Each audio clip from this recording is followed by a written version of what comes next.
Rome Rome भाइयों। लेकिन ये साला कर क्या रहा है यहाँ पर? तर राम राम मंडळी, स्वागत आहे तुमचं विके ब्लॉगमध्ये. तर काल काय ब्लॉग आपण टाकलेला नाही आहे, कारण की आपण घेणार होतो फोन. तुम्हाला थोडा क्लिप दाखवतो, हे क्लिप पहा. आणि ह्या काउंटरला इतके आयफोन लावले होते ना, हे बघा एवढे आयफोन लावले होते आणि मी हँग झालो होतो कोणता घ्यावा कोणता नाही. पण घरून थोडंसं डिसिजन पक्का असल्यामुळं दुसरीकडे नजरच नाही गेली माझी. जे मनात होता तोच आणला. मित्र म्हणला दुकानामध्ये व्हिडिओ काढायला चालू कर. व्हिडिओ काढाय केला चालू. तुम्हाला मी बघ कसा दिसतोय त्यापेक्षा. ये शबनम का आशिक है. काल मस्तपैकी आपण आपल्या फोनचे अनबॉक्सिंग वगैरे केले, ते व्हिडिओ वगैरे काढला. आणि हा फोन आपण घेतला. आपल्याला जरा व्हिडिओ काढाय क्लॅरिटी वगैरे नव्हते, तर विचार केला चांगला फोन पाहिजे, तर हा फोन घेऊन टाकला. कमेंटमध्ये सांगा फोन कसा आहे, काय का तुम्हाला कसा वाटला. आता व्हिडिओ चांगले देण्याचा प्रयत्न करेन मी. आत्या मामा श्री यांना दवाखान्यात आणलं होतं बघा, दवाखान्यात आणलं होतं. दवाखान्यातून परत आपण चाललो होतो गावात.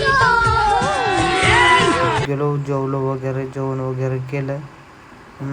परत घरी येऊन थोडं काम होतं, घरी आलो.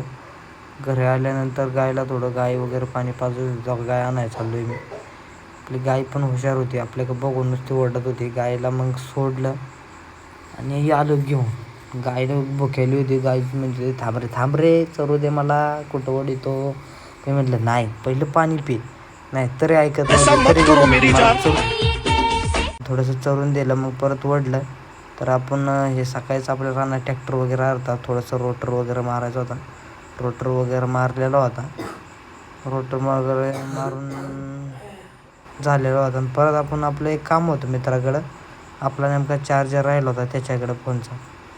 चार्जर आणायला गेलो होते. हे बघा तुम्हाला चार्जरचे अनबॉक्सिंग दाखवतो. हा आपला चार्जर राहिला होता आयफोनचा.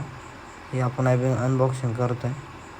फर्स्ट टाईम मी आयफोनचा चार्जर वगैरे अनबॉक्सिंग करत होतो. तर एवढं काय आयडिया वगैरे नव्हती, तर केला मी माझ्या पद्धतीने थोडासा अनबॉक्सिंग. आणि हे बघा तुम्हाला पूर्ण चार्जर वगैरे पण काढून दाखवतो. हे बघा एकदम प्रेमळ हाताने काढला त्याला. त्याला तुम्हाला चारही बाजूंनी चारही तोंड दाखवली. असा आहे आपला आयफोनचा चार्ज. आपल्या चॅनलला जाऊन लवकरात लवकर लाईक, शेअर आणि सबस्क्राईब करा.